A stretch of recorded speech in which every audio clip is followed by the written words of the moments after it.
This channel does not promote any violent, harmful, or illegal activities. All content provided by this channel is meant for an educational purpose only. এই মুহূর্তে breaking news, Great Eastern Trading Company দিচ্ছে festive sale offer. Lucky draw কন্টেস্টে পেতে পারেন গাড়ি, 2 wheeler, LED TV, electric kettle, mixer grinder এবং আরো অনেক কিছু। 65% ডিসকাউন্টের সাথে 20% ক্যাশব্যাক, এছাড়াও একটা ইএমআই ফ্রি। আকর্ষণীয় এক্সচেঞ্জ অফার, 10 কোটিরও বেশি উপহার ও ক্যাশব্যাক। এই সুযোগ হাতছাড়া করবেন না। আজই আসুন আপনার নিকটবর্তী গ্রেট ইস্টার্ন ট্রেডিং শোরুমে। খুশির 100 দিন কাটুক গ্রেট ইস্টার্নের সাথে। প্রশান্ত নেপালের কুর্সিতে বসছেন সুশীলা কার্কি।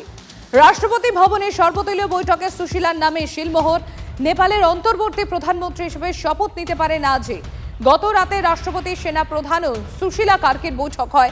গতকাল গভীর রাত পর্যন্ত চলায় বৈঠকে সর্বসম্মত সিদ্ধান্ত।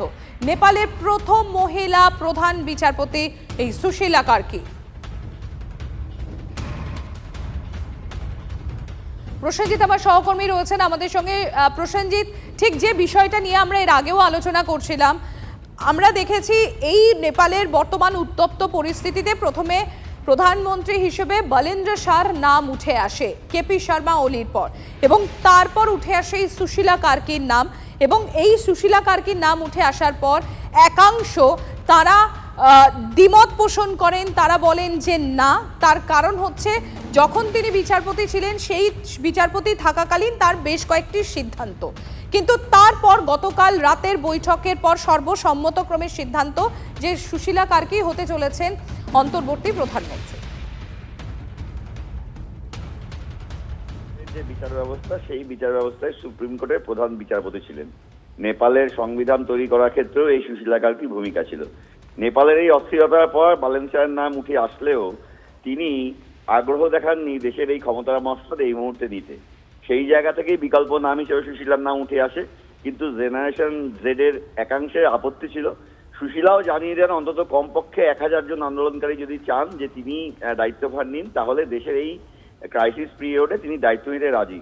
অন্তত 2500 জন মানুষ তারপর সই করে জানান যে তারা রাজি সুশীলা কার্কি দায়িত্বভার নিন, এবং তারপর কিন্তু সুশীলা সম্মতি দিয়েছেন তিনি প্রধানমন্ত্রীর দায়িত্বভার সামলাবেন এবং দেশে স্থায়ী সরকার গঠন না হওয়া পর্যন্ত অস্থিরতা কাটিয়ে দেশকে দ্রুত নির্বাচনের পথে নিয়ে যাওয়ার দিকে এগিয়ে যাবেন। মনে করা হচ্ছে আজকেই এই ক্ষমতার হস্তান্তর সেনাপ্রধানের কাছ থেকে হয়ে যেতে পারে। আজ বিকেল নাগাদ দায়িত্বভার নিলেও নিয়ে নিতে পারেন সুশীলা কার্কি। ধন্যবাদ প্রসেনজিৎ। নেপালে গিয়ে আজকে পূর্ব বর্ধমানে 30 জন দ্রুত আটকে পড়াতে ফেরানোর আশ্বাস প্রশাসনে। গত 4 সেপ্টেম্বর নেপালের উদ্দেশ্যে রওনা দিয়েছিলেন জামালপুর, মন্তেশ্বর, মেমারির কয়েকজন বাসিন্দা। কেউ গিয়েছিলেন বেড়াতে, কেউ আবার গিয়েছিলেন চিকিৎসা করাতে। নেপালের পরিস্থিতি উত্তপ্ত হয়ে ওঠায় সেখানে আটকে পড়েছেন তারা। আমাদের মাথার উপরে এখন বাবাই ছিলেন, এবার আমাদের এখানে তো খুব ভয় লাগছে কি হবে না হবে। এখন আমরা যোগাযোগ ওনার সাথে কথাই বলতে পারিনি না মোবাইল। এবার বাবা তো সে মূর্খ লোক, এবার পাশের লোকের চাপে পড়ে চলে গেছে। 14 তারিখে আসবার কথা, খুবই চিন্তায় আছি। 85 বছরের বৃদ্ধা শাশুড়িকে নিয়ে একা আছি বাড়িতে। আমার ছেলে বাইরে থাকে, কী যে হবে এখন বলতে পারছি না। ভালো অবস্থাতে এসে গেলেই শান্তি পাই, এটাই খুবই চিন্তা হচ্ছে। খুবই যদিও খবর পাচ্ছি কিন্তু তবুও চিন্তা হচ্ছে। ঘরবন্দি, হ্যাঁ একদম হোটেলের ঘরবন্দি।